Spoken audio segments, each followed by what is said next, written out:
BJP firebrand Goshamahal tiger Raja Singh మళ్లీ ఫామ్లోకి వచ్చేశారా? కమలం పార్టీలో అసలేం జరుగుతోంది? సస్పెన్షన్ అనేది కేవలం ఒక డ్రామానేనా?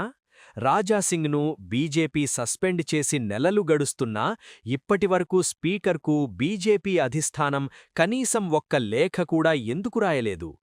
ఇక్కడే అసలు ట్విస్ట్ దాగి ఉంది. రాజాసింగ్ రీ ఎంట్రీకి ముహూర్తం దాదాపు ఖరారైనట్లే కనిపిస్తోంది. ఇటీవల సైలెంట్గా ఉన్న రాజాసింగ్ ఒక్కసారిగా యాక్టివ్ అయ్యారు. పాత స్టైల్లోనే ఎంఐఎం, ఓవైసీ బ్రదర్స్పై మాటల తూటాలు పేలుస్తూ కమలం పెద్దల దృష్టిని మళ్లీ ఆకర్షిస్తున్నారు.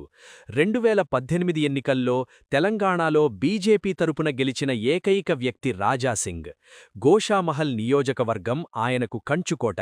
వరుసగా 3 సార్లు గెలిచిన ఆయన నన్ను 4గోసారి కూడా గోషామహల్ ప్రజలే గెలిపిస్తారు, ఎమ్మెల్యే పదవికి రాజీనామా చేసే ప్రసక్తే లేదు అని తేల్చి చెప్పేశారు.